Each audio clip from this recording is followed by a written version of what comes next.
তাহাজ্জুদ আর ফজরের অভ্যাস আছে যার, রহমত পূর্ণ প্রভাত হয় তার। আলহামদুলিল্লাহি রাব্বিল আলামিন, আসসালাতু ওয়াসসালামু আলা সাইয়্যিদিল মুরসালিন, আম্মা বা'দু, আউযু বিল্লাহি মিনাশ শাইতানির রাজীম, বিসমিল্লাহির রহমানির রহিম। আসসালাতু ওয়াসসালামু আলাইকা ইয়া রাসূলুল্লাহ ওয়া আলা আলিকা ওয়া আসহাবিকা ইয়া হাবিবাল্লাহ। আসসালাতু ওয়াসসালামু আলাইকা ইয়া নবিয়াল্লাহ ওয়া আলা আলিকা ওয়া আসহাবিকা ইয়া নূরাল্লাহ। মাদানী চ্যানেলের দর্শক শ্রোতা, আলহামদুলিল্লাহ উপস্থিত হয়েছি রহমতপূর্ণ প্রভাত অনুষ্ঠান নিয়ে। যে যেখান থেকে আমাদের অনুষ্ঠান দেখছেন, দূরে কিংবা কাছে, দেশে কিংবা প্রবাসে, শহরে অথবা গ্রামে, সকল দর্শককে জানাই আন্তরিক মোবারকবাদ। রহমতপূর্ণ প্রভাত অনুষ্ঠানে আজকের ইনশাআল্লাহ তাবারক ওয়া তাআলা কোরআনে পাকের তেলাওয়াত শুনবো আমরা। হামদে বারি তাআলা, নাতে রসুলে মকবুল সাল্লাল্লাহু তাআলা আলাইহি ওয়াসাল্লাম এর পাশাপাশি একটি বিষয় নিয়েছি আলোচনা করার জন্য, নেকির দাওয়াত দেওয়ার জন্য, ভালো কিছু কথা আপনাদের পর্যন্ত পৌঁছানোর জন্য। ইনশাআল্লাহ তাবারক ওয়া তাআলা আমাদের অনুষ্ঠানে আলোচনার পাশাপাশি আপনাদের কল SMS-গুলো আমরা নেওয়ার চেষ্টা করব। ভালো ভালো নিয়ত এখনও যারা আমরা করিনি, আমরা ভালো নিয়তগুলো করিনি যেন আমল করতে সহজ হয়। দর্শক শ্রোতা, চলুন আমরা আগে কোরআনে পাকের তেলাওয়াত শ্রবণ করি, এরপর ইনশাআল্লাহ তাবারক ওয়া তাআলা হামদে বারি তাআলাও শুনবো আমরা। জি, তেলাওয়াত শুনিয়ে দিই। আউযু বিল্লাহি মিনাশ শাইতানির রাজীম। বিসমিল্লাহির রহমানির রহিম। ইয়াসিন ওয়াল কুরআনিল হাকীম। إنك لمن المرسلين على صراط مستقيم تنزيل العزيز الرحيم لتنذر قوما ما أنذر آباؤهم فهم غافلون صدق الله العظيم। সুবহানাল্লাহ, সুবহানাল্লাহ। আজকের চমৎকার এক বিষয় নিয়েছি আর আলোচনা করার জন্য আমাদের সাথে সুলাইমান ভাই আছেন। তার থেকে আজকের বিষয়ে গুরুত্বপূর্ণ কথাগুলো, আলোচনাগুলো আমরা শুনবো ইনশাআল্লাহ তাআলা। প্রত্যেকটা ব্যক্তির আত্মশুদ্ধি দরকার।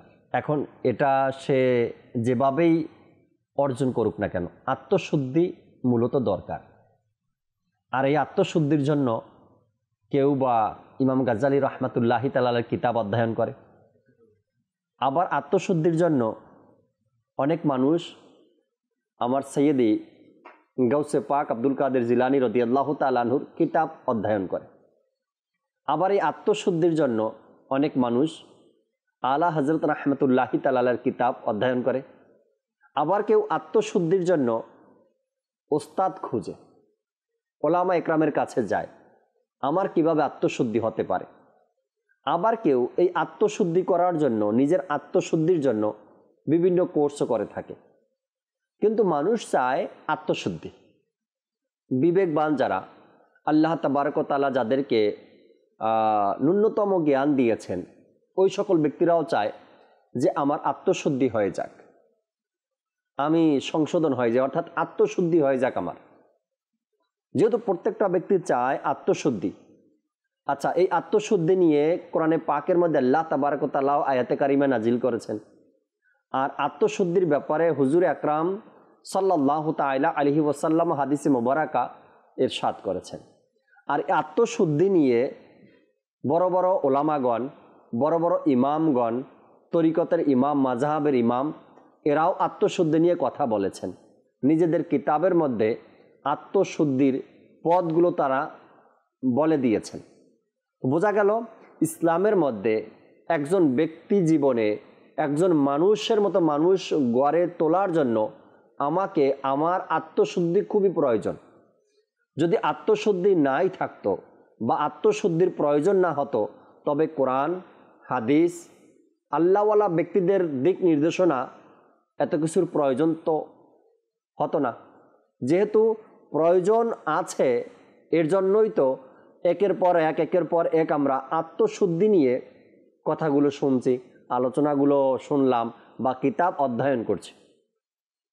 আর আত্মশুদ্ধি এমন একটা বিষয়, আল্লাহ তাবারক ওয়া তাআলা যাকে এই দৌলত দিয়েছেন, এই নসিব দিয়েছেন, ভাগ্য দিয়েছেন, যার আত্মশুদ্ধি হয়ে গেল, ওই সকল ব্যক্তিরা হয়েছেন এক একজন আল্লাহ তাবারক ওয়া তাআলার বড় বড় ওলি, আল্লাহ তাবারক ওয়া তাআলার বন্ধু হয়েছেন তারা। সুলাইমান ভাই আমাদের সাথে আছেন, আমরা শুরুতে সুলাইমান ভাই থেকে কিছু কথা শুনি আত্মশুদ্ধি নিয়ে, এরপর ইনশাআল্লাহ তাবারক ওয়া তাআলা আমাদের জুনায়েদ ভাই আসলেই তার থেকে আমরা হামদে বারি তাআলা শুনবো অনুষ্ঠান ইনশাআল্লাহ তাবারক ওয়া তাআলা। সুলাইমান ভাই কি বলবেন আত্মশুদ্ধি নিয়ে, কি বলতে চান? আলহামদুলিল্লাহি রাব্বিল আলামিন ওয়াসসালাতু ওয়াসসালামু আলা সাইয়্যিদিল আমবিয়া ওয়াল মুরসালিন আম্মা বা'দ ফাআউযু বিল্লাহি মিনাশ শাইতানির রাজিম বিসমিল্লাহির রহমানির রহিম। আজকের যে বিষয় নেওয়া হয়েছে আত্মশুদ্ধির ব্যাপারে, আল্লাহ পাক রব্বুল আলামিন মানুষকে সৃষ্টি করেছেন, আর মানুষের মনে বিশেষ করে যে দুটি জিনিস আল্লাহ তাআলা প্রদান করেছেন, একটা হচ্ছে আত্মা, অন্তর, জি, আর এর পাশাপাশি হচ্ছে তার আকল, তার বোধ শক্তি আল্লাহ তাআলা দান করেছেন। তো একজন মানুষের জন্য অনেক সবচেয়ে বেশি গুরুত্বপূর্ণ যে জিনিস সেটা হচ্ছে তার আত্মা। কেননা আত্মা হচ্ছে এমন একটি বিষয় যা প্রত্যেকটি কাজের সাথে সম্পর্ক রাখে। জি, আমি আপনি যদি নেক কাজ করি বা যে কোনো কাজ যখন আমরা করব, দেখবেন আপনি কাজ করার পূর্বে আপনার অন্তরে এটার প্রতি নিয়ত আসতে হবে, ইচ্ছা আসতে হবে, আর এটা সৃষ্টি হয় অন্তর থেকে। তো এই অন্তরের মধ্যে মানুষ এটা দুইভাবে বিভক্ত। অন্তরকে হয়তো কেউ ভালো কাজের মধ্যে রাখে, আবার কেউ খারাপ কাজের মধ্যে রাখে। আবার কেউ ভালো কাজের মধ্যে রাখার পরেও তার অন্তরকে সহি শুদ্ধভাবে সে এটাকে দিন ইসলাম যেভাবে বলা হয়েছে পরিষ্কার করা। যেমন আমাদের শরীর, আমরা পানি দিয়ে বা শরীরে অপবিত্রতা লাগলে পানি দিয়ে এগুলোকে আমরা ধৌত করি, পরিষ্কার করি।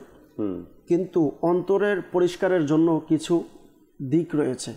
উলামায়ে কেরামগণ কিছু জিনিসের কথা বলেছেন, কিছু বস্তু বলেছেন যেগুলোর মাধ্যমে অন্তরকে পরিষ্কার করা হয়। একটা হচ্ছে বাহ্যিক আমল। বাহ্যিক আমল কি আমরা যদি দেখি, নামাজ, রোজা, হজ, জাকাত, এগুলো হচ্ছে মানুষের শারীরিকভাবে বা যেটা বাহ্যিক সাথে সম্পর্ক দেখা যায়। কিন্তু অন্তর যেটা, অন্তর এটা হচ্ছে এমন একটি জিনিস, এটাকে পবিত্র রাখা এটা খুবই জরুরি বিষয়। আর কেউ যখন এই বাহ্যিক আমলের সাথে তার অন্তরকে পরিষ্কার রাখবে, তখনই তার এই আমলগুলো তাকে ফায়দা দিবে। আপনি যে কাপড় পরছেন বা আমি যে কাপড় পরছি, এটা ময়লা আছে না পরিষ্কার আছে এটা দেখা যায়। এটা হলো বাহ্যিক একটা বিষয়। কিন্তু যেটা অন্তর ভিতরে আছে, হৃদয় আছে, দিল আছে, এটা যদি মরিচাও পরে যায় বা পরিষ্কারও থাকে, এটা কিন্তু দেখা যায় না। কিন্তু এটার পরিষ্কারটাও ওইভাবেই করার কথা বলা হয়। যেমন কাপড় যদি আপনার ময়লা হয়, শরীর যদি ময়লা হয়, তো সেখানে পরিষ্কারের এক দিক নির্দেশনা দেওয়া রয়েছে যে কিভাবে আপনি পাক পবিত্রতা অর্জন করবেন। আত্মার যেভাবে একটা গোপন বিষয় এটা, এবং এটা অদৃশ্য, দেখা যায় না, এটা পরিষ্কার করার জন্য বা এটা শুদ্ধি মানে আত্মশুদ্ধি করার জন্য যে দিক নির্দেশনা দেওয়া আছে, সেটাও আমাদেরকে অনুকরণ করতে হবে। কারণ বলা হচ্ছে কেউ যদি আত্মশুদ্ধি করতে পারে, নিজের আত্মাকে পবিত্র করতে পারে, তার ব্যাপারে মহান আল্লাহ পাক রব্বুল আলামিন কোরআনুল কারিমে সূরাতুশ শামস এর 9 এবং 10 নং আয়াতে মুবারাকায় খুবই সুন্দর দুইটা পার্থক্য বলেছেন। আল্লাহ পাক রব্বুল আলামিন বললেন, বিসমিল্লাহির রহমানির রহিম, কদ আফলাহা মান যাক্কাহা, বললেন নিশ্চয় সে গন্তব্যস্থলে তার নিজেকে সে কামিয়াবি করতে পারলো। মাং জাক্কাহা, যে পবিত্র করতে পারলো। তো কানজুল ইমানের মধ্যে এটিকে, নুরুল ইরফানের মধ্যে এটার আপনার তাফসির লিখেছে, অর্থাৎ নিজের আত্মাকে যে পবিত্র করতে পারলো সে কামিয়াবি অর্জন করতে পারলো, লক্ষ্য স্থলে পৌঁছতে পারলো। একজন মানুষের লক্ষ্য স্থল কি আমরা জানি, কোরআনুল কারিমের মধ্যে আছে, ওমা খলাকুতুল জিন্না ওয়াল ইনসা ইল্লা লিয়াবুদুন। মানুষের লক্ষ্য স্থল হবে আল্লাহ এবং আল্লাহ রসুলের সন্তুষ্টির জন্য তার জীবনকে অতিবাহিত করা। আল্লাহ তাআলা মানুষকে সৃষ্টি করেছেনই তার ইবাদতের জন্য, আর সে এই ইবাদত সে লক্ষ্যস্থলে পৌঁছতে পারবে সে যখন নিজের অন্তরকে পবিত্র রাখতে পারবে। কিন্তু পরবর্তীতে আয়াতে আল্লাহ পাক রব্বুল আলামিন বলেন, ওয়াকাদ খাবা, সে নৈরাশ হয়ে গেল, সে নিরাশ হয়ে গেল। মাং দাসাহা, যে নিজেকে গুনাহের মধ্যে রাখলো, সে নিজেকে গুনাহ থেকে পবিত্র করতে পারলো না তার অন্তরকে, তাহলে সে নিরাশ হয়ে গেল। তাহলে দুইটা পার্থক্য করলো, আর দুটোটাই কিন্তু অন্তরের সাথে আত্মার সাথে মিলিত রয়েছে। এই জন্যই আজকে যে আমরা টপিক নিয়েছি যে আত্মার পরিশুদ্ধতা, এটা অবশ্যই জরুরি আছে। আত্মার পরিশুদ্ধতা কিভাবে অর্জন করা যায়, যদি আমরা দেখি, আল্লাহ পাক রব্বুল আলামিন সূরা নূর এর 52 নং আয়াতে মোবারকে ইরশাদ করলেন, যে ব্যক্তি আল্লাহ এবং আল্লাহর রাসূলের ইতাআত করলো, ওয়ায়াখশাল্লাহ, এবং আল্লাহ তাআলার ভয় তার অন্তরে আসলো, ওয়ায়াত্তাকহি, এবং সে তাকওয়া অর্জন করলো, ফাউলাইকা হুমুল ফাইজুন, ওই সমস্ত ব্যক্তিরা হচ্ছে কামিয়াবি অর্জন করতে পারলো। আর অপর আয়াতে আল্লাহ তাআলা এভাবে বললেন, ওমাইয়ুতিল্লাহা ওয়া রাসূলাহু, যে আল্লাহ এবং আল্লাহর রাসূলের ইতাআত করলো, ফাকাদ ফাজা ফাওজান আযীমা, নিশ্চয়ই সে পরিপূর্ণ কামিয়াবি অর্জন করতে পারবে। তো এই সমস্ত বিষয়গুলো হচ্ছে আত্মার সাথে সম্পর্ক রয়েছে। হাদিসে মুবারক ইনশাআল্লাহ আমরা শুনবো, আল্লাহ রাসূল সাল্লাল্লাহু আলাইহি সাল্লামকে আল্লাহ তাআলা দুনিয়াতে প্রেরণ করেছেন, আম্বিয়া কিরামদেরকে আল্লাহ তাআলা দুনিয়াতে প্রেরণ করেছেন। আল্লাহর রাসূল সাল্লাল্লাহু আলাইহি সাল্লাম দুনিয়াতে আসার যে একটি কারণ বা ওয়াজাহ আমরা যদি বলি, কিসের জন্য আল্লাহ তাআলা পাঠিয়েছেন, তো এই ব্যাপারে আল্লাহ পাক রব্বুল আলামিন বললেন, রব্বানা ওয়াবআথ ফীহিম রাসূলাম মিনহুম ইয়াতলু আলাইহিম আয়াতিকা ওয়া ইউআল্লিমুহুমুল কিতাবা ওয়াল হিকমাতা ওয়া ইউযাক্কিহিম। এই আয়াতে মোবারকে জাকির ভাই 4টা জিনিস বলা হয়েছে। জি, আল্লাহ তাআলা আল্লাহ রাসূলকে কেন পাঠিয়েছেন, বললেন ইয়াতলু আলাইহিম আয়াতিকা, তোমাদেরকে তেলাওয়াত অর্থাৎ কোরআন তেলাওয়াত শোনাবে।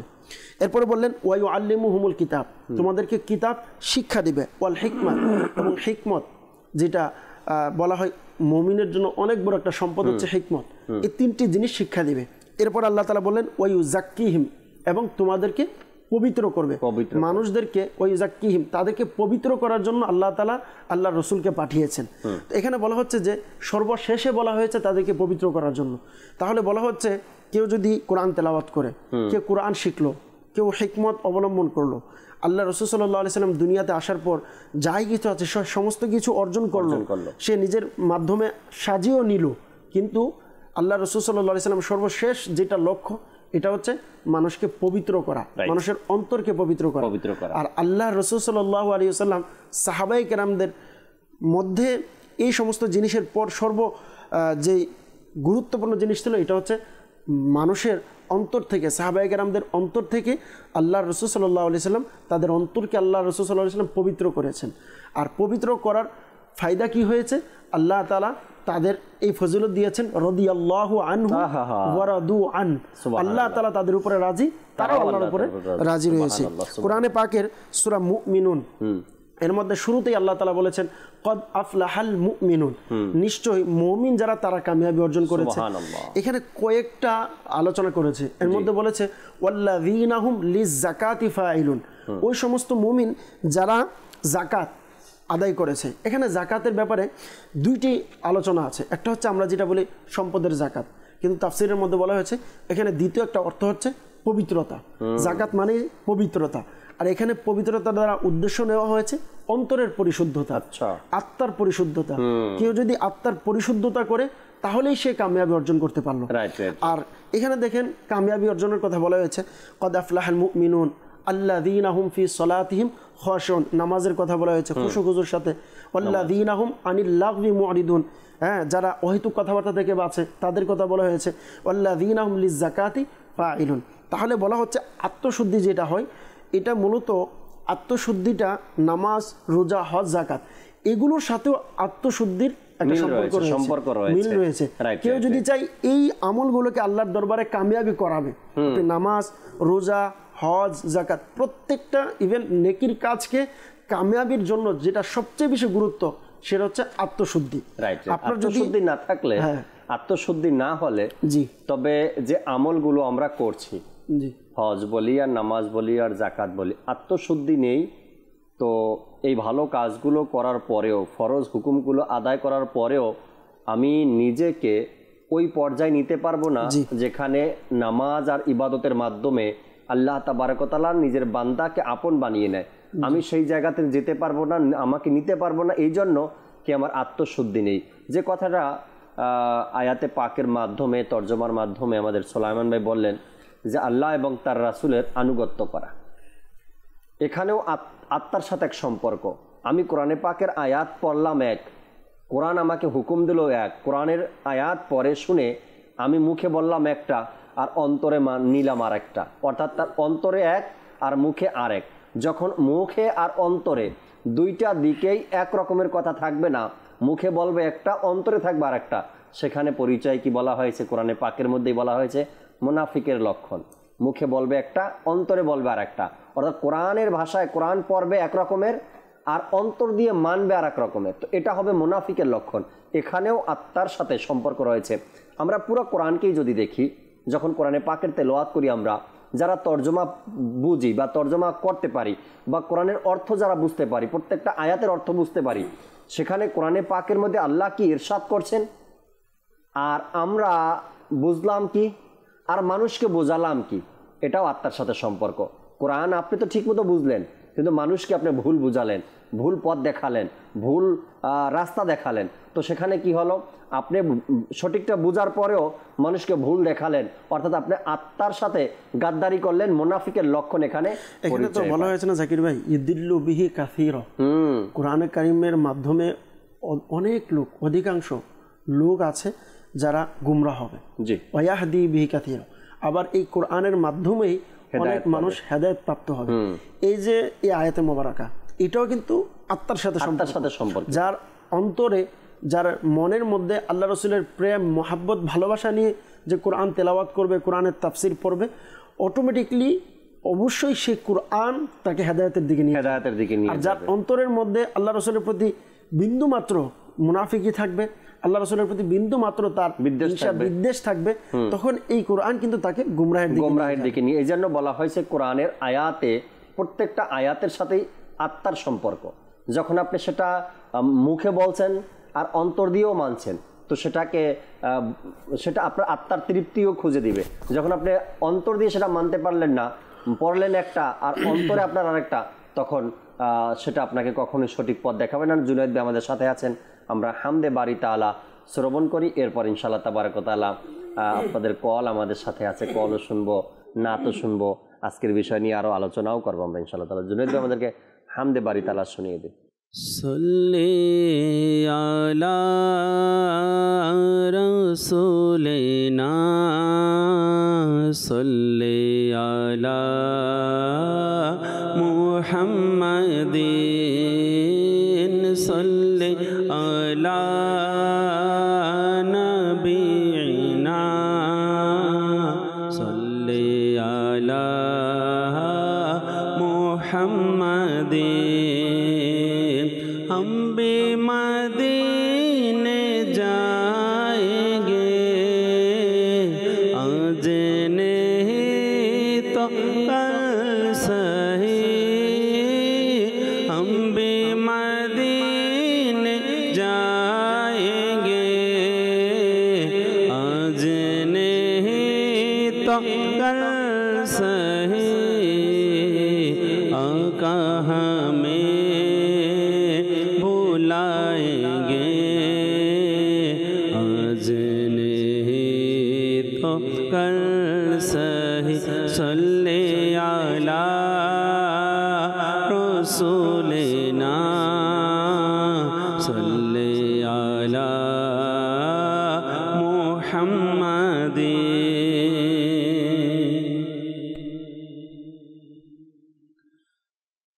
खालिक मालिक रब महान, खालिक मालिक रब महान। सुब्हानल्लाह सुब्हानल्लाह सुब्हानल्लाह सुब्हानल्लाह। खालिक मालिक रब महान, खालिक मालिक रब महान। सुब्हानल्लाह सुब्हानल्लाह सुब्हानल्लाह सुब्हानल्लाह।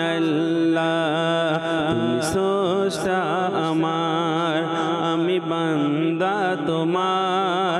তুমি স্রষ্টা আমার, আমি বান্দা সুবহানাল্লাহ সুবহানাল্লাহ সুবহানাল্লাহ সুবহানাল্লাহ মোরা ভিখারি তুমি দাতা মোরা বান্দা তুমি মওলা মোরা বান্দা তুমি মওলা মুখ পেখি তোমার ফকির বাদশাহ মুখ পেখি তোমার ফকির বাদশাহ সুবহানাল্লাহ সুবহানাল্লাহ সুবহানাল্লাহ সুবহানাল্লাহ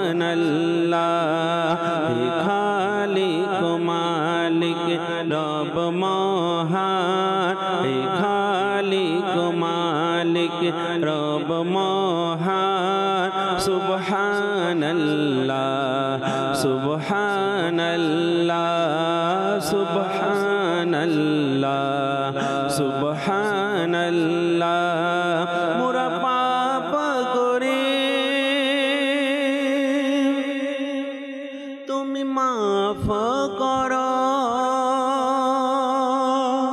মওলা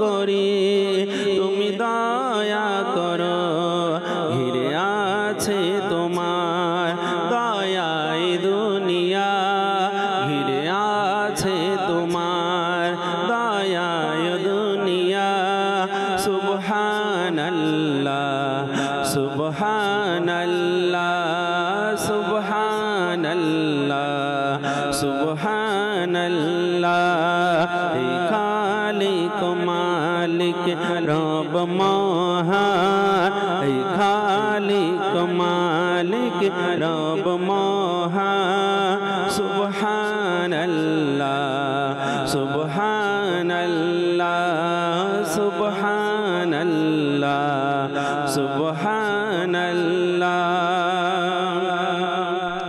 এ সালিক অপরাধী আজি শূন্য আমল না মানিয়ে হাজির শূন্য আমল না মানিয়ে হাজির করদান দক্ষিণা নবীর উসিলায় করদান দক্ষিণা নবীর উসিলায় সুবহানাল্লাহ সুবহানাল্লাহ সুবহানাল্লাহ সুবহানাল্লাহ হে খালিক মালিক রব মহান হে খালিক মালিক রব মহান সুবহানাল্লাহ সুবহানাল্লাহ তুমি স্রষ্টা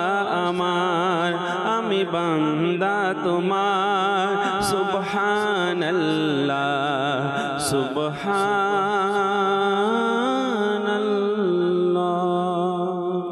সুবহানাল্লাহ সুবহানাল্লাহ। অনুষ্ঠান রহমতপূর্ণ প্রভাতে কোরআনে পাকের তেলাওয়াত শুনলাম, কিছু আলোচনাও শুনলাম আত্মশুদ্ধি নিয়ে, আর আল্লাহ তাবারক ওয়া তাআলার প্রশংসা হামদে বারি তাআলাও শুনছি আমরা। আল্লাহ তাবারক ওয়া তাআলা আমাদের আত্মশুদ্ধি হওয়ার, নিজের আত্মাকে শুদ্ধি করার, নিজেকে সকল প্রকারের অপবিত্রতা থেকে, গুনাহ থেকে, নাজায়েজ কাজ থেকে আল্লাহ তাবারক ওয়া তাআলা হেফাজত দান করুক। সুলাইমান ভাই, আমরা আলোচনা করছিলাম, শুনছিলাম আত্মশুদ্ধি নিয়ে, যে বিষয়টা আপনি লাস্টে তুলে ধরলেন যে ইবাদত যেগুলো আমরা করি, রোজা, নামাজ, হজ, যাকাত, এর সাথেও আত্মার এক সম্পর্ক আছে। তা তো অবশ্যই। এখন আমি নামাজি আছি, নামাজ পড়ছি, নামাজও পড়ছি, একদিকে মিথ্যা, গীবত, চগলখড়ি, হ্যাঁ, এবার মানুষকে ধোঁকা দেওয়া, এটাও আমার মধ্যে আছে। বোঝা গেল আত্মশুদ্ধি আমার এখনো হয়নি। যদি আত্মশুদ্ধি হয়ে যেত তবে কখনো কোনো নামাজি মিথ্যা বলতে পারে না। জি, প্রকৃতপক্ষে যে নামাজি, যে আল্লাহ তাবারক ওয়া তাআলার জন্য সিজদা করে, আল্লাহ তাবারক ওয়া তাআলার জন্য যে রুকু করে, সে ব্যক্তি কখনো মিথ্যা বলবে না। তার মানে হলো আমি চেষ্টা করছি কিন্তু আমার আত্মশুদ্ধি এখনো হয়নি। এমনটা যদি আমাদের মধ্যে থাকে তবে আমাকে বুঝে নিতে হবে যে আমার আত্মশুদ্ধির বড় অভাব, এখনো আত্মশুদ্ধির বড় অভাব। আমাকে আত্মশুদ্ধির জন্য প্রচেষ্টা চালাতে হবে। আর আত্মশুদ্ধির জন্য প্রচেষ্টা চালাতে হলে সবচাইতে বড় ভালো এবং মেইন কাজ হলো কোনো রুহানি শখসিয়াতের কাছে অবশ্যই হাত দেওয়া। কারণ জাকির ভাই দেখেন, আরবিতে বলা হয়ে থাকে একটা প্রবাদ বাক্য, আর নফসু কাতিফলি, নফস এটা হচ্ছে একটা বাচ্চার মতন। তো বলা হচ্ছে যদি দুধ পানকারী বাচ্চাকে আপনি দুধ পান করার জন্য ছেড়িয়ে দিয়ে রাখেন বয়স হয়ে যাওয়ার পরেও, যে একে যদি চেষ্টা না করে, কষ্ট না দেওয়া হয়, মায়েরা কিন্তু, মা বাবারা একটা সময় গিয়ে কিন্তু অনেক চেষ্টা করে একে দুধ ছাড়ানোর জন্য। জি। তো যদি চেষ্টা না করে একে ছেড়ে দেওয়া হয়, না থাকুক, কষ্ট হচ্ছে বা চাচ্ছে না, এমনি রেখে দিক, তো বলা হচ্ছে প্রাপ্তবয়স্ক হওয়ার পরেও কিন্তু তার দুধ ছাড়ানো সম্ভব হবে না। কারণ এটা হচ্ছে বাচ্চার মতন। বাচ্চা সে ভালোও বুঝে না, খারাপও বুঝে না, যেদিকে দিবেন আপনি সেদিকে যাবে বাচ্চা। তো নফস ভালো খারাপ বুঝে ঠিক আছে, কিন্তু আপনার নফসটা যদি আপনার রুহানি শখসিয়তের কাছে সঁপে দেয়, তাহলে সে আমাকে একজন মা বাবা যেভাবে একটা বাচ্চাকে লালন পালন কীভাবে করতে হয় বুঝে, এবং কষ্ট দিয়ে হলো তাকে সঠিক পথ দেখায়, বড় হওয়ার জন্য রেহনুমাই করে, ঠিক ততটুকু আমাকে আপনাকে যখন আমি একজন রুহানি শখসিয়তের কাছে দিয়ে দিব, একজন কামিল পীরের কাছে দিয়ে দিব, অটোমেটিকলি তিনি আমাকে সঠিক যে পথটা, এবং আমি যদিও না চাই কিন্তু একজন পীরের সাথে থাকার বরকতে, আজকে দেখেন জাকির ভাই, আপনি আমার জুনাইদ ভাই, আমরা যে আছি এটাও কিন্তু আলহামদুলিল্লাহ একজন পীরের বরকত, রুহানি পীরের বরকত ওনার হাতে আছে। এগুলো থাকতেও আমাদের আলহামদুলিল্লাহ সম্ভব হচ্ছে। অনেকে আছে যারা পীরের কাছে মুরিদ হওয়ার পর আবার চলে যায়, তো যারা চলে যায় তাদের দেখবেন একটা আমলের মধ্যে কিন্তু একটা পার্থক্য চলে আসে। তো বলা হচ্ছে আপনি যদি সঠিকভাবে আত্মশুদ্ধি করতে চাই, তো আত্মশুদ্ধি নামাজ, রোজা, হজ, যাকাত এগুলো হচ্ছে কিতাবি ইলম, কিন্তু আত্মশুদ্ধিটা এটা কিতাব দিয়ে আপনি পাবেন না, শুধু কিতাব দিয়ে সম্ভব হবে না। কেন? আত্মশুদ্ধির জন্য আপনাকে যেতে হবে, এটা একটা রুহানি চিকিৎসা, তাই না? হ্যাঁ, অন্তরের চিকিৎসা। এটা করার জন্য আমাকে ওই লেভেলের মানুষের কাছে যেতে হবে। আমি আরো সহজভাবে বলি, কিতাবের মধ্যে এটাও বলা আছে, আত্মশুদ্ধির যে কিতাবগুলোতে আছে বেশিরভাগ কিতাবের মধ্যে এটা উল্লেখ করা হয়েছে, একজন ডাক্তার সে যত পড়ালেখা করুক না কেন, অনেকে এটা বুঝতে চায় না যে রুহানি ব্যক্তির কাছে কেন আমাকে যেতে হবে। সহজ ভাষায় আপনি যত ডাক্তারি কিতাব পড়েন, কলেজে পড়ালেখা করেন, প্রত্যেক কলেজের মধ্যে একজন দেখবেন প্র্যাকটিক্যাল এটার সিস্টেম থাকে, প্র্যাকটিক্যাল থাকবে মেডিকেলে। উস্তাদ ছাড়া আপনি যতই কিতাব পড়েন আপনাকে ডাক্তারি সার্টিফিকেট দিবে না, আর ডাক্তারি করার জন্য আপনাকে অনুমতি দিবে না। আপনার একজন টিচার লাগবে, ইনি আপনাকে প্রশিক্ষণ দিবে, প্র্যাকটিক্যাল দেখাবে, প্র্যাকটিক্যাল করাবে, এরপর আপনি নিজেকে ডাক্তার দাবি করতে পারবেন। তো ঠিক ততটুকু কিতাবি ইলম যেগুলো আছে এগুলো হচ্ছে আমরা যদি দেখি স্বাভাবিকভাবে এগুলো শিক্ষা অর্জন করা। তো প্র্যাকটিক্যাল আমি নিজে করতে পারবো না। প্র্যাকটিক্যাল যদি আমি নিজে করতে যাই, যেভাবে একজন ডাক্তার সে যদি সাপোজ ইউটিউবে ভিডিও দেখলো, যদি আমি প্রশ্ন করি আপনি ইউটিউবে ভিডিও দেখে আপনি আপনার মার আপনি চিকিৎসা করান, আপনি অপারেশন করান, আপনি বলবেন আমি পারবো না। কেন পারবো না? আপনাকে সব কিছু দিব, আপনাকে জিনিসপত্র দিব, যন্ত্রণা জ্বালা সব করবেন, তারপরেও করবেন না। কেন? আমি যদি করতে যাই তাহলে আমার মা অ্যাক্সিডেন্ট হবে, আমার মা জীবনও চলে যেতে পারে। ঠিক ততটুকু আপনি যদি শুধু কিতাবে ইলম পড়ে চিন্তা করি যে আমি ইমান কামিল হয়ে গেলাম, আমার আত্মশুদ্ধি হয়ে গেল, আমি দিনের মধ্যে কামিল হয়ে গেলাম, তখন আপনি ঠিক ততটুকু ওইটা যদি বুঝে আসে, এটা আপনার সহজভাবে বোঝা উচিত। একটা স্বাভাবিক দুনিয়াবি জীবনে আপনার মায়ের খতরা হবে, আপনি যাচ্ছেন না, আর ইমানের মধ্যে খতরা হবে, আপনি এটা বুঝতেও পারবেন না। তাহলে ওই ক্ষেত্রে আপনাকে আরো বেশি, যদি এতটাই সহজ হতো তবে গাউসে পাক আব্দুল কাদের জিলানী বছরের পর বছর জঙ্গলে বসবাস করতেন না নিজের আত্মশুদ্ধির জন্য। যদি এতটাই সহজ হতো তবে জুনায়েদ বাগদাদী রাহমাতুল্লাহি তাআলা এই প্রচেষ্টা আর কি দরকার ছিল? যদি এতটাই সহজ হতো আত্মশুদ্ধি করা, তবে হাজার হাজার আল্লাহ তাআলার ওলিদের জীবনী আমরা অধ্যয়ন করি। আপনি মাওলানা জালালউদ্দিন রুমি, ইনার ব্যাপারে যদি আপনি পড়েন, ইনি কেমন ছিল, একটা সময় গিয়ে কিন্তু ইনি আধ্যাত্মিক জগতের অনেক তাসাউফের অনেক বড় পীর হিসাবে ওনাকে বলা হয়, বা তাসাউফ কি জিনিস, অনেক বড় বুজুর্গ। অথচ ইনি ইনার জমানার মধ্যে সবচেয়ে শ্রেষ্ঠ একজন আলেম ছিল। কিন্তু ইনি যেদিন থেকে ইনার পীরের কাছে গিয়েছে, ওনার নিজের বক্তব্য হচ্ছে, মানে আমি মাওলাকে পাওয়ার যে প্রথম স্টেপ মনে হচ্ছে আমি এই মাত্র পাড়া দিয়েছি। এতদিন পর্যন্ত আমি মনে হচ্ছে আমি পড়েছি ঠিকই, কিন্তু অন্ধকারে ছিলাম। নূর যে জিনিসটা আমি আমার পীরের মাধ্যমে পেয়েছি।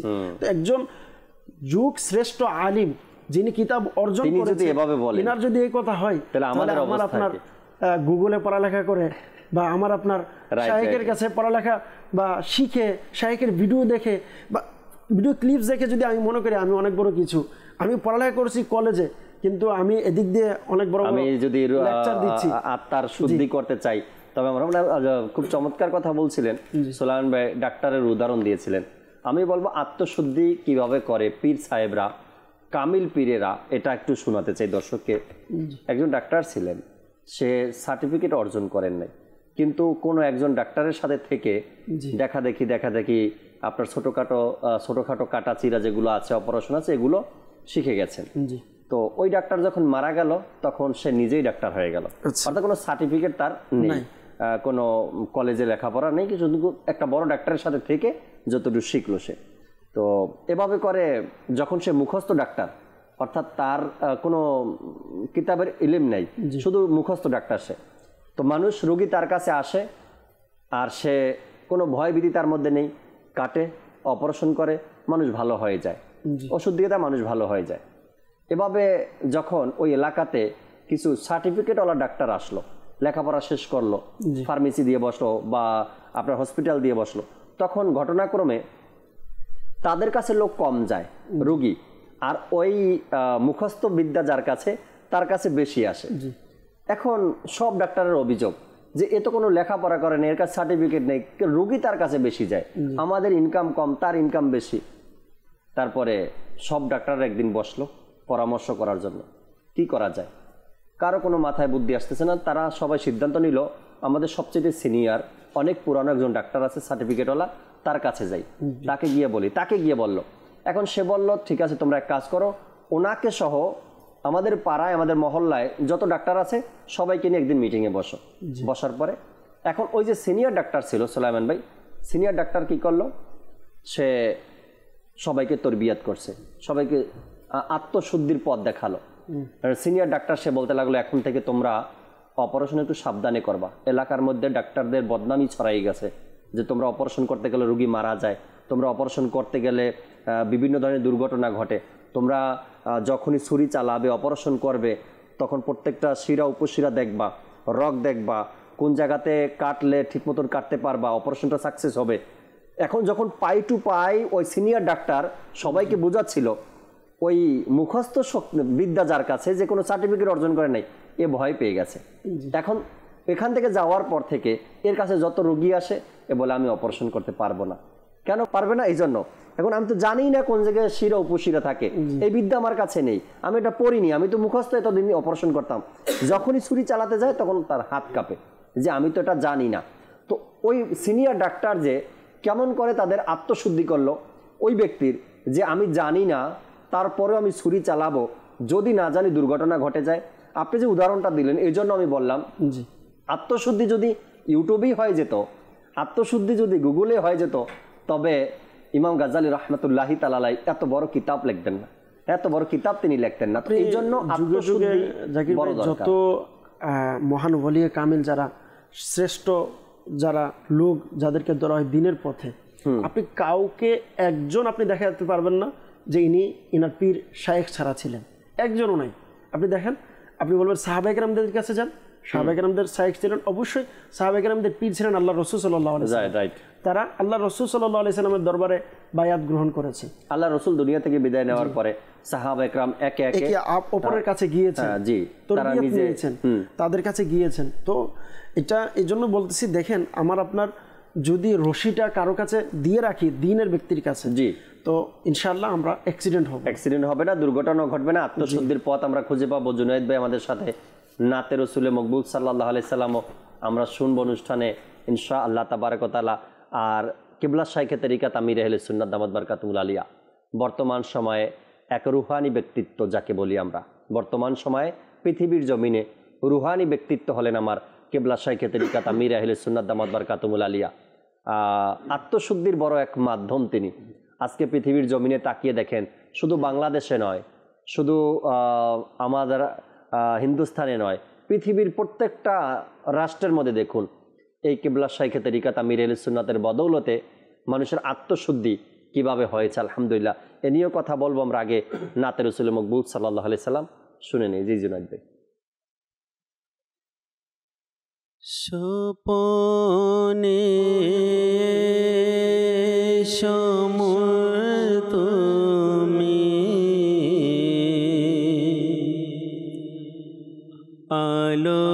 আলোকিত মোর ঘর হবে জাগিয়ে দাও নসিব আমার আকা জাগিয়ে দাও নসিব আমার তোমার বড় দয়া হবে। স্বপনে সমর তুমি আলোকিত মোর ঘর হবে। স্বপনে সমর তুমি আলোকিত মোর ঘর হবে জাগিয়ে দাও নসিব আমার আকা জাগিয়ে দাও নসিব আমার তোমার বড় দয়া হবে। মদিনায় আসতে চাই আমি বিরহের জ্বালা দূর করতে। মদিনায় আসতে চাই আমি বিরহের জ্বালা দূর করতে। কখন জানি আকা আমার মদিনাতে যাওয়া হবে। কখন জানি আকা আমার মদিনাতে যাওয়া হবে। ইয়া নবী আমায় মদিনা তে ডাকিও বারে বার, বারে বার আসিব আমি, হয় যেন সেথানে মাজার। মদিনায় আসতে চাই আমি বিরহে জ্বালানি ভাতে। কখন জানি আকা আমার মদিনাতে যাওয়া হবে। শাহেন শাহে মদিনা দাও তোমার বিরহ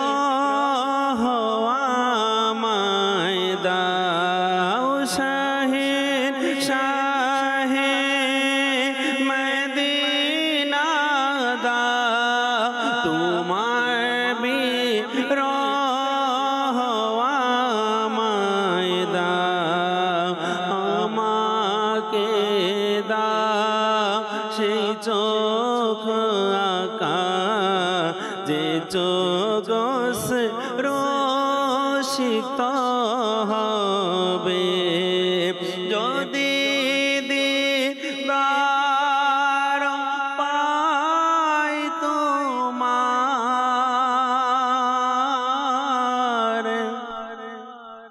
তখনই ঈদ হবে আমার যদি দিদার পাই তোমার আগা যদি দিদার পাই তোমার তখনই ঈদ হবে আমার তোমার দিদার যখন হবে মন আমার প্রশান্ত হবে স্বপনে এ সময় তুমি আলোকিত মোর ঘর হবে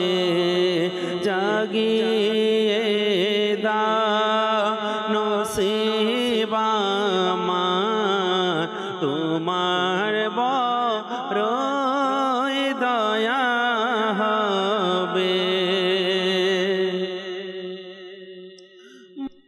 মদিনায় হয় যেন মোর ঘর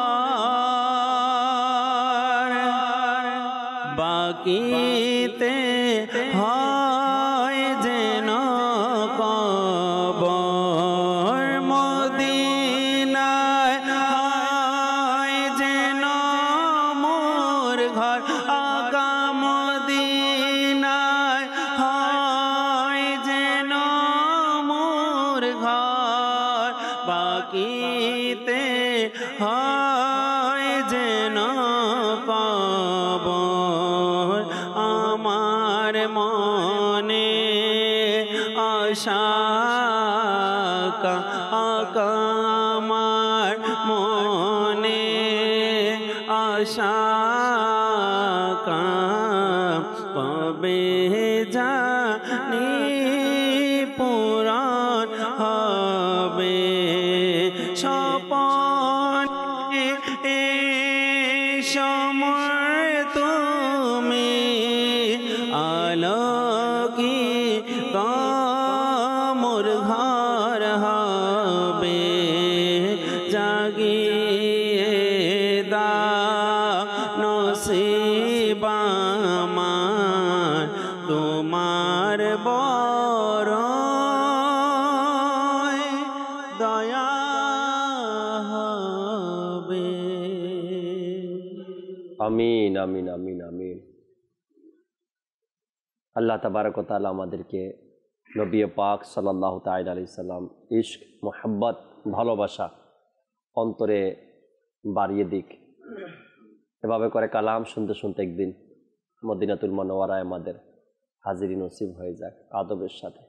আল্লাহ তাআলা সকলের মনের নেক ও জায়েজ দোয়াকে কবুল করুক। দর্শকের কিছু কল আছে আমাদের সাথে, আমরা দর্শকের কিছু কল শুনি, এরপরে আবার ইনশাআল্লাহ তাবারক ওয়া তাআলা আলোচনায় ফিরবো। জি, কল শুনিয়ে দিই। কুমিল্লা থেকে আমি একটি গজল শুনতে চাই, মদিনা মদিনা আমার মদিনা। মদিনা মদিনা আমাদের মদিনা, এই গজলটি আপনি শুনতে চেয়েছেন, সাথেই থাকুন, শোনাবো ইনশাআল্লাহ তাবারক ওয়া তাআলা। পরবর্তী কল দেন। সিলেট মৌলভীবাজার, আমার নাম ইনুস। মাদানী চ্যানেল আমাদের দেখতে খুব ভালো লাগে, আমি ডেইলি সকালে নিয়ম মতো ইসলামে দেখি, আমাদের ভালো লাগে।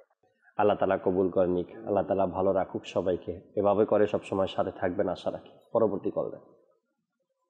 আমি মোহাম্মদ নুরুল হুদা, আমি একটা নাতে রসুল শুনতে চাই, হাসবি রব্বি জাল্লাল্লাহ। নাতে রসুল নয়, হামদে বাড়ি তালা। হ্যাঁ, তো শোনাবো আপনাকে, সাথেই থাকুন। পরবর্তী কল দেন। দিনাজপুর থেকে বলছি, আমার নাম মোহাম্মদ নাঈম ইসলাম।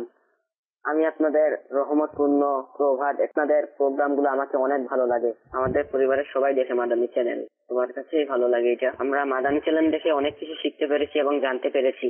আমাদের জন্য দোয়া করবেন, আমরা যেন সবসময় মাদানী চ্যানেল দেখতে পারি। মাশাআল্লাহ নাইম ভাই, শুকরিয়া সাথে থাকার জন্য, সুন্দর অভিমত দেওয়ার জন্য আপনার। আর আপনার পরিবারের সবাই মাদানী চ্যানেল দেখে সবার কাছে ভালো লাগে। আল্লাহ তাআলা দয়া করুক, মাদানী চ্যানেল দেখে দেখেই যেন আমরা ইলমে দ্বীন অর্জন করে আমল করতে পারি। আল্লাহ তাআলা সে তৌফিক আমাদেরকে দান করুক। মাশাআল্লাহ। পরবর্তী কল্যাণ। আমার নাম মোহাম্মদ মোহন। আমি একটি গজল শুনতে চাই। প্রিয় মদিনা দূরে যাব কেমন করে। প্রিয় মদিনা দূরে যাব কেমন করে। জি, পরবর্তী কল্যাণ। কামরুজ্জামান। আমি মাদানী চ্যানেল নিয়মিত দেখি এবং মাদানী চ্যানেলে দেখার পরে জানতে পারলাম যে প্রতি মাসে কাফেলা হয়, মাদানী কাফেলা যাই। নামের আল্লাহ রাসূলের পর, সাহাবা একরামদের পর, তারপরে হচ্ছে আপনারা এটা পরিচালনা করতেছেন।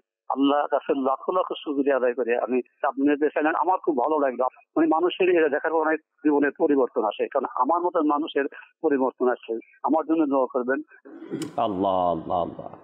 মাদানী চ্যানেল থেকে আপনি জানতে পারলেন 3 দিনের মাদানী কাফেলা সফর হয়। আশা রাখি আপনি কাফেলায়ও সফর করছেন। সুলাইমান ভাই থেকে কিছু আলোচনা শুনি আত্মশুদ্ধি নিয়ে, এরপরে অনুরোধের কালামগুলো শুনবো। আসলে আত্মশুদ্ধি, আত্মার পরিশুদ্ধতা, আল্লাহ রসুল সাল্লাল্লাহু তাআলা আলাইহি ওয়াসাল্লাম হাদিসে পাকে বললেন যে ভালো করে শুনে নাও, নিশ্চয় মানুষের শরীরের মধ্যে একটি মাংসপিণ্ড আছে। বলা হচ্ছে যে যদি এই মাংসপিণ্ড যেটা, এটা যদি সঠিক থাকে তাহলে তার পুরোটা দেহ সঠিক। বললেন যদি সঠিক থাকে সমস্ত শরীরটা তার কি থাকবে, ভালো থাকবে। আল্লাহ রাসূল সাল্লাল্লাহু আলাইহি ওয়াসাল্লাম বলেন ওয়া ইদা ফাসাদাত, যদি এই মাংসপিণ্ডটা খারাপ হয়ে যায় তো বললেন ফাসাদাল জাসাদু কুল্লুহু, পরিপূর্ণ শরীরটাই নষ্ট হয়ে যাবে, খারাপ হয়ে যাবে। আল্লাহ রাসূল সাল্লাল্লাহু আলাইহি ওয়াসাল্লাম হাদিসে পাকের মধ্যে এটা এমনও রয়েছে যে বললেন যে আলা ওয়াহিয়াল কলব, এটা হচ্ছে কলব, অন্তর। আমরা যেটা আজকে আলোচনা করেছি আত্মা, জি, তো মানুষের অন্তর এটা একটা মাংসপিণ্ড, কলব। তো এই ব্যাপারে আল্লাহ রাসূল সাল্লাল্লাহু আলাইহি ওয়াসাল্লাম আবার অপর জায়গাতে হাদিসে পাকের মধ্যে বলেছেন যে বর্ণিত রয়েছে যে আল্লাহ রাসূল সাল্লাল্লাহু আলাইহি ওয়াসাল্লামের হাদিসে ফরমান যে ইন্নাল্লাহা লা ইয়ানজুরু ইলা সুওয়ারিকুম, যে নিশ্চয়ই আল্লাহ পাক রব্বুল আলামিন তোমাদের শারীরিক গঠন বা শরীরের মুখের চেহারা এগুলোর দিকে আল্লাহ তাআলা তাকান না, ওয়ালাকি ইয়ানজুরু ইলা কুলুবিকুম, কিন্তু আল্লাহ তাআলা তোমাদের অন্তরকে দেখেন। তো হাদিসে পাকের মধ্যে এমনও বর্ণিত আছে যে আল্লাহ রাসূল সাল্লাল্লাহু আলাইহি ওয়াসাল্লাম নিজের হাতকে ইশারা করে অন্তরের দিকে দেখালেন, কলবের দিকে, যে এই অন্তরকে আল্লাহ তাআলা দেখেন। ওয়ালাকি ইয়ানজুরু ইলা কুলুবিকুম, এই অন্তরকে আল্লাহ তাআলা দেখে। এটা অনেক হাদিসে মোবারকার মধ্যে এসেছে আমলের ব্যাপারে, যে আল্লাহ তাআলা তোমাদের আমল নয় তোমাদের অন্তর দেখে, তুমি কোন অন্তর নিয়ে কিভাবে তুমি আমল করছো। আমল কম হোক কিন্তু আল্লাহ তাআলা বান্দার অন্তর দেখে, তোমার আত্মা, তোমার কলব কি বলছে, কি বলে তোমার কলব। তো এভাবে এই কলবের ব্যাপারে বলি বা আত্মার ব্যাপারে বলি অনেক হাদিসে মোবারক এসেছে। যদি দেখেন না, আল্লাহ রাসূল সাল্লাল্লাহু আলাইহি সাল্লামের অপর জায়গাতে হাদিসে পাকে বর্ণিত আছে যে কিছু মানুষ আছে যারা সারা জীবন জাহান্নামের কাজ করে করে জাহান্নামের এত নিকটে চলে যায়, তার এবং জাহান্নামের মাঝখানে শুধুমাত্র 1 হাত অথবা বলা হচ্ছে যে 1 গজ দূরত্ব থাকে, কিন্তু মৃত্যুর পূর্বে আল্লাহ তাআলা তাকে দিয়ে এমন কিছু আমল করায় যেটার মাধ্যমে সে ওই জায়গা থেকে এসে আল্লাহ তাআলার দয়ায় সে জান্নাতে যায়। আবার কিছু মানুষ আছে সারা জীবন আমল করেছে জান্নাতের সাথে তার এতটুকু ফায়সালা আছে, কিন্তু আবার এমন একটা কাজ করে যেটার কারণে সে জান্নাত থেকে দূর হয়ে জাহান্নামে চলে যায়। আপনি যদি দেখেন মানুষের অনেক মানুষ আছে, আপনি অনেকের আমলের ক্ষেত্রে দেখবেন বা মানুষের জীবনের ক্ষেত্রে সারা জীবন খারাপ কাজ করেছে, কিন্তু সে ছোট কাজই করলো কিন্তু তার অন্তর থেকে করেছে, মন থেকে। এই যে আত্মশুদ্ধতার সাথে সে আত্মশুদ্ধি নিয়ে অন্তরকে পবিত্র করে আমলটা করেছে, এটাই আল্লাহর কাছে ভালো লেগেছে। ছোট আমল, এটা ফরজও না, ওয়াজিবও না, শুধুমাত্র মুস্তাহাব একটা বিষয়, এটাই আল্লাহর কাছে ভালো লেগেছে, আল্লাহ তাকে ক্ষমা করে দিয়েছে। আবার অনেক কিছু আছে যেটা আপনার কিছু আমল থাকে যেগুলোর ব্যাপারে কুফর শিরিকের কাছাকাছি পর্যন্ত পৌঁছে যায়, কুফর শিরিক নাও হলেও যেগুলোর ব্যাপারে অধিকভাবে শক্ততা করা হয়েছে, এমন কাজও না, ছোট কাজ, দেখতে ছোট, এমন কাজ করেছে যেটার কারণে আল্লাহ তার জীবনের সমস্ত আমলকে বরবাদ করে দিয়েছে। তো এই দুটার বিষয় কিন্তু সম্পর্ক হচ্ছে আত্মার সাথে, অন্তরের সাথে। সে একদিকে যদি দেখি সে তার অন্তর থেকে মাওলাকে মহাব্বত করে কাজটা করেছে, আরেকটা হচ্ছে সে মাওলার প্রতি বা দ্বীনের প্রতি তার অন্তরটাকে হালকা করে ফেলেছে। তো সেই জন্য তার এই ছোট আমলটা বা এই ছোট কাজটাও তাকে জান্নাতও নিয়ে গিয়েছে পারে, আবার এই ছোট কাজটাই তাকে জাহান্নামও নিয়ে যেতে পারে। আরো সহজ উদাহরণ যদি আমরা নেই এখান থেকে সুলাইমান ভাই, সেটা হলো কোনো ব্যক্তি নামাজে দাঁড়ালো, একজন ব্যক্তি নামাজে দাঁড়ালো আল্লাহ তাআলা সন্তুষ্টির জন্য, ভিতর থেকে অন্তর থেকে আসছে কথাটা না, আল্লাহ তাআলা সন্তুষ্টির জন্য আমি নামাজে দাঁড়ালাম। আর এক ব্যক্তির অন্তর থেকে আসলো, ভিতর থেকে আসলো, মানুষ আমাকে দেখুক আমি নামাজি ব্যক্তি। এই দুইটাই, এটাও কিন্তু আত্মার সাথে সম্পর্ক। এই দুইজন ব্যক্তি দুই রকমের নিয়ত। একজন বলল আল্লাহ তাআলা সন্তুষ্টির জন্য 2 রাকাত নামাজ পড়বো, আরেকজন বলল আমি নামাজে দাঁড়াই, মানুষ আমাকে দেখুক আমি নামাজি। এই দুইটা কারণে একজন ব্যক্তি জান্নাতে যাবে আর একজনের ফয়সালা আল্লাহর হাতে। এখন তো আমরা বর্তমান জমানায় এমন একটা জমানায় বাস করছি, জাকির ভাই নিগরানের সুরাও একবার বয়ানের মধ্যে তিনি বলেছিলেন যে আমরা এমন একটা জমানায় চলে আসছি, পূর্বের মানুষ আমল করে সে অহংকার করত বা আমল করে লৌকিকতা করত যে আমি আমল করেছি, কিন্তু এখন একটা জমানা এমন একটা যে আমল না করে লৌকিকতা যে আমি আমল করছি, আমি নামাজ পড়ছি না কিন্তু এমনভাবে আমার আচরণ যে আমি নামাজ পড়ছি, আমি নামাজি, আমি ভালো কাজ করছি না কিন্তু এমন, আমি দোকানে ব্যবসা বাণিজ্যে এমনভাবে ব্যবসা করছি, লেখা আছে নকল হতে সাবধান, কিন্তু যে পণ্যের মধ্যে লেখা আছে এই পণ্যটাই নকল। হ্যাঁ, রাইট, যে শুধু জিনিস দেখে ধোঁকা খাবেন না, যে জিনিসের মধ্যে লেখা আছে এটার মধ্যেই ধোঁকা, কোথায় যাবে? তো যাই হোক, এটা বলার উদ্দেশ্য হচ্ছে যে আসলে এই বর্তমান সময়ে আলহামদুলিল্লাহ অনেক দাওয়াত ইসলামীতে অনেক আলিম আছে যারা নিজের বক্তব্য যে আলহামদুলিল্লাহ আমির আহলে সুন্নাতের দরবারে আসার পর, দাওয়াত ইসলামীতে আসার পর যে আলেম হয়েছে ঠিকই, কিন্তু নিজের একটা যে পরিবর্তন, যে আল্লাহ তাআলা আল্লাহর ওলিরা যে আলেমদেরকে পরিবর্তন করতে পারে বর্তমান জমানায় প্র্যাকটিক্যাল, এটা হচ্ছে আমির আহলে সুন্নাতের ফয়েজ।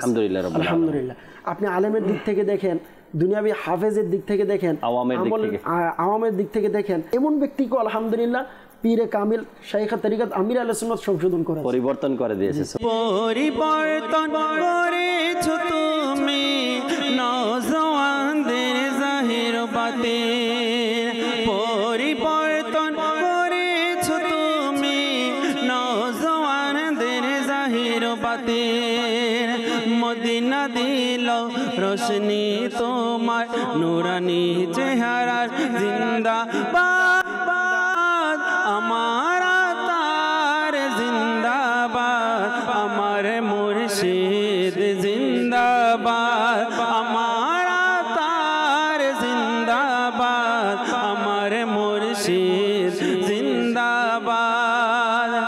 তোমার কাজ পাথুরি জমিতে নদী খন নেরে মতো, তোমার কাজ পাথুরি জমিতে নদী খন নেরে মতো, তোমার কাজ পাথুরি জমিতে নদী খন নেরে মতো, তুমি থাকো প্রজ্বলিত আরে নিরাপদ জিন্দাবাদ, মারা তার জিন্দাবাদ, আমার মুর্শিদ জিন্দাবাদ, আমার তার জিন্দাবাদ, আমার মুর্শিদ জিন্দাবাদ। কোরআনুল কারীমের মধ্যে আছে সূরা ইউসুফের 53 নং আয়াতে মোবারকে, ইনি নিজেই বলেন যে ওয়ামা উবাররিউ নাফসি, আমি আমার নফসকে বেকুসুর, মানে একদম পরিশুদ্ধ আমার নফস, আমি এটা আমাকে ভাবি না। বললেন ইন্না নাফসা লাআম্মারাতুন, নিশ্চয় নফস এটা হচ্ছে আম্মারা, নফসে আম্মারা, মানুষকে কুবুদ্ধি যেটা বলে খারাপের দিকে দাবিত করে। বললেন ইল্লা মা রহিমা রব্বি, বললেন ইন্না নাফসা লাআম্মারাতুন বিসসুই, খারাপের দিকে মানুষকে দাবিত করে, কিন্তু ইল্লা মা রহিমা রব্বি, কিন্তু আল্লাহর রহমত যার সাথে আছে, আমার রবের রহমতের মাধ্যমে আমি আমার আত্মাকে, আমি আমার নফসকে কন্ট্রোল করতে পারি। একজন নবী বলেছেন, অথচ নবী যারা আছে আম্বিয়া কিরামরা হচ্ছে মাসুম। এটা আমাদের জন্য শিক্ষা। আচ্ছা, তো আল্লাহর রহমতের মাধ্যমে আপনি আল্লাহর রহমত কোথায় পাবেন? আপনি দেখেন, হ্যাঁ, যেখানে নেককারদের আলোচনা করা হয় সেখানে আল্লাহর রহমত নাজিল হয়। আর যে সলিহীন, আমার কিবলা শাইখ তরিকত আমির আহলে সুন্নাত, হ্যাঁ, ইনারা যদি আল্লাহর ওলি না হয়, সলিহীন না হয়, কারা হবে? হ্যাঁ, যারা হাজারো মানুষের, যারা নামাজি ছিল না নামাজি বানিয়েছে, হাজারো আলিম বানিয়েছে, শত মাদ্রাসা দিয়েছে, কিন্তু আপনি দেখেন এটাকে বলে আত্মপরিশুদ্ধতা, যে আমি মাদ্রাসা দিয়েছি। আজকে আমির আহলে সুন্নাত দামাত বরকাতুল আলিয়ার ফয়েজের মাধ্যমে পুরো পৃথিবীতে শত মাদ্রাসা আছে, হাজারো মাদ্রাসা আছে, আলেম হচ্ছে, হাফিজ হচ্ছে। আপনি একটা মাদ্রাসায় সাইনবোর্ডে দেখেন যে শাইখ তরিকত আমির আহলে সুন্নাতের মাদ্রাসা, এরকম লেখা আছে? নাই। দেওয়া আছে তো ফয়জানে মদিনা দেওয়া আছে, মাদ্রাসাতুল মদিনা, সবকিছু মদিনার দিকে নিসবত। এটা হচ্ছে আসলেই পরিশুদ্ধতা, যে আমি বলতে কিছু নাই। আর এই সলিহীন বান্দারা যারা আছে তাদের আলোচনা করলে যেখানে আল্লাহর রহমত হয়, স্বয়ং সলিহীন বান্দাকে যদি পেয়ে যায় তাহলে তার কোনো কথা নাই। তো এখন আমির আহলে সুন্নাত আত্মশুদ্ধির জন্য যে ব্যবস্থাপনা আমাদেরকে দিয়েছেন, এটা নয় কি শুধু আত্মশুদ্ধির আলোচনায় দাওয়াত ইসলামীর প্রতিষ্ঠাতা করেছেন, আত্মশুদ্ধির জন্য কিন্তু আমির আহলে সুন্নাত দিক নির্দেশনাও দিয়েছেন, যেমন নেক আমল রিসালা দিয়েছেন, আত্মশুদ্ধির জন্য দিয়েছেন, তাই না? আচ্ছা, আত্মার সাথে সম্পর্কিত এমন যে কাজগুলো আছে, গীবতের ধ্বংসলীলা দিয়েছেন, কিতাব দিয়েছেন না? আচ্ছা, অন্তরের সাথে, আত্মার সাথে সম্পর্ক, হিংসা বিদ্বেষের ধ্বংসলীলা কিতাব দিয়েছেন, হিংসার ব্যাপারে কিতাব দিয়েছেন, সমস্ত কিছুর ব্যাপারে কিতাব আছে। বাতিনি বিমারিকে মালুমাত, যেটা বাতিনি, এটাই বাতিনি রোগ। আত্মার সাথে যেটা সম্পর্ক, এটাকে বলা হয় বাতিনি রোগ।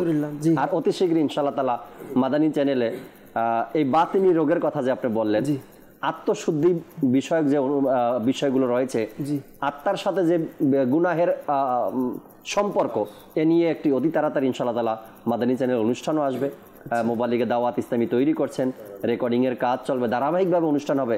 আত্মার সাথে যে সম্পর্ক গুনাহের, যে গুনাহটা দেখা যায় না, নামাজ কাজা করলে দেখা যায়, কিন্তু আত্মার সাথে এমন একটা গুনাহের সম্পর্ক যেটা দেখা যায় না, হিংসা বিদ্বেষ রিয়া থেকে সত্য কথা বলবো, যেটা আত্মার সাথে বা বর্তমান সময়ে বাতিনি যে বিমারি সমস্ত, আসলে আজকে সবাই দেখা যাচ্ছে আলিম হচ্ছে বা ইলমে দ্বীন নিয়ে চর্চা করছে, কিন্তু মাদানী মহলে দাওয়াত ইসলামীতে আমির আহলে সুন্নাতের মাদানী মুজাকারায় বলেন, আমির আহলে সুন্নাতের বৈঠকে বলেন, দাওয়াত ইসলামী ওয়ালাদের বৈঠকে বলেন, মানে বাতিনি বিমারি সম্পর্কে যেভাবে আলোচনা হয়, আমার ছোট জ্ঞানে আপনি অন্য কোথাও এতটুকু হয় না যে এরকম না, এরকম আলোচনা খুবই কম পাবেন। রাইট, এটা তরিকতের এক দিক, যেহেতু দাওয়াত ইসলামী, আর তরিকতের মধ্যে আত্মশুদ্ধির আলোচনা হবে না, এটা তো হতে পারে না। তরিকত এটা নিয়েই চলে। আল্লাহ তাআলা কবুল করেন। জুনায়েদ ভাই অনুরোধের কালামগুলো আমাদেরকে শোনান, সময়ও কম রয়েছে,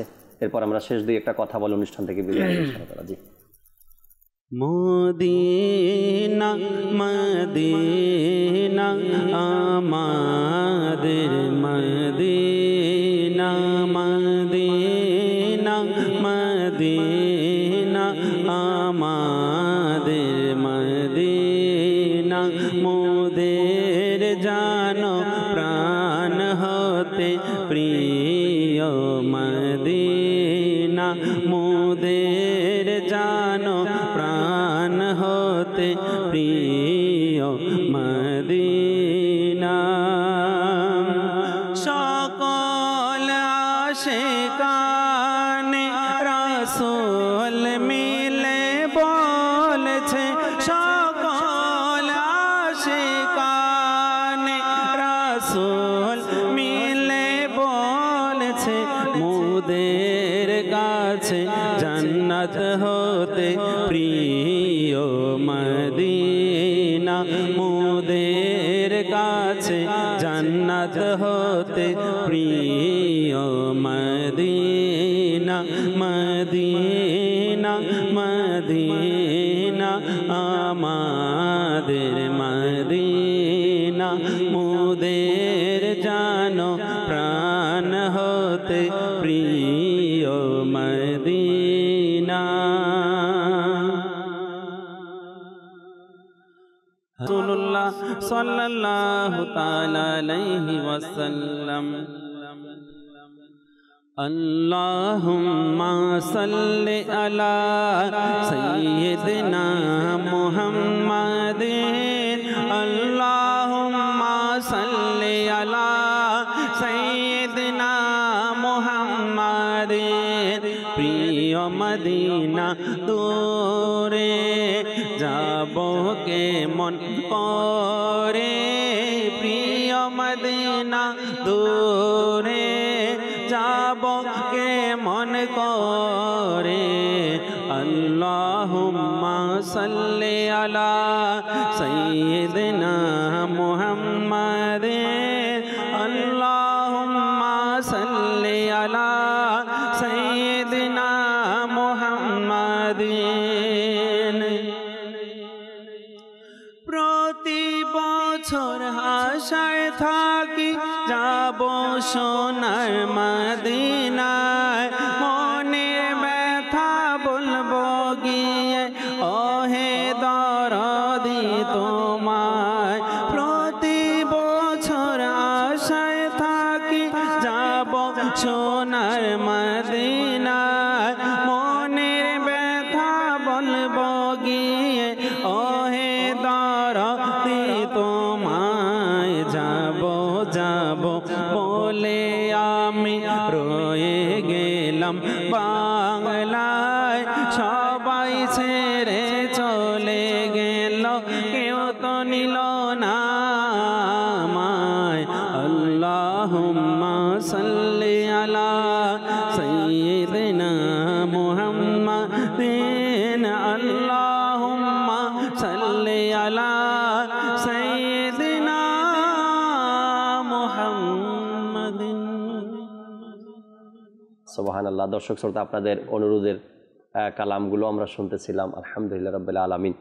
সালামান ভাই, সময় দেখতে দেখতে একেবারে শেষ মুহূর্তে উদ্দেশ্যে কিছু শেষ মুহূর্তে এতটুকুই বলবো যে আত্মশুদ্ধি এটা আল্লাহ তাআলার অনেক বড় নিয়ামত। দিনের পথে আসা, অনেকেই নিজেকে দিনের দিকে আসা মনে করে যে আমি আগে নামাজি ছিলাম না, এখন নামাজি, বা আগে আমি কোরআন হাদিস বুঝতাম না, এখন বুঝি, আগে দাড়ি ছিল না আমার, বা আমি দাড়ি রাখতে পারছি। কিন্তু না, আত্মশুদ্ধি এটা এমন একটি নিয়ামত। আল্লাহ পাক রব্বুল আলামিন কুরআনুল কারীমে সূরা আনআম এর 125 নং আয়াতে আল্লাহ তাআলা ইরশাদ করলেন, বিসমিল্লাহির রহমানির রহিম, ফামাই ইউরিদিল্লাহু আইয়াহদিয়াহু ইয়াশরাহ সাদরাহু লিল ইসলাম। আল্লাহ তাআলা যার জন্য কল্যাণ চান তার জন্য, দিন ইসলামের জন্য তার অন্তরকে আল্লাহ তাআলা খুলে দেয়, প্রসারিত করে দেন, সুবহানাল্লাহ, তার অন্তরকে। আর যার জন্য আল্লাহ গুমরাহি চান, বললেন ইয়াজআল সাদরাহু দায়িকান হারাজান কান্নামা ইয়াসআদু ফিস সামা। অনেকে কোরআন হাদিস পড়ে বা বুঝেও আসতে পারে না দিনের প্রতি। কেন? বললেন আল্লাহ যাকে গুমরাহি চান তাকে দিনের জন্য তার অন্তর খুলে দেওয়া বা দিনের পথে আসা তার এমন হয়ে যায় আসমানে চলার মতন, আসমানে যাওয়ার মতন। যেভাবে আসমানে যাওয়া মানুষ একজন সাধারণ যাওয়া সম্ভব না, সেভাবে সে দিনে আসাও তার জন্য সম্ভব নয়। তো এটার ব্যাপারে আল্লাহ রাসূল সাল্লাল্লাহু আলাইহি সাল্লাম দোয়া করেছেন, কলবে সালিম, আল্লাহুম্মা ইয়া মুকাল্লিবাল কুলুব সাব্বিত কলবি আলা দীনিক। কলবে সালিমের ব্যাপারে যেমন কিয়ামতের দিন এ ব্যাপারে আছে, ইয়াউমা লা ইয়ানফাউ মালু ওয়ালা বানুন, কিয়ামতের দিন ধন সম্পদ এগুলো কাজে আসবে না, ইল্লা মান আতাল্লাহা বিকলবিন সালিম। কিন্তু ওই কলব যাকে আল্লাহ তাআলা কলবে সালিম দিয়েছেন, প্রশান্ত কলব, প্রশান্ত কলব, আত্মশুদ্ধির কলব যেটা, সেটাই কাল কিয়ামতের দিন আল্লাহ তাআলার দরবারে কাজে আসবে।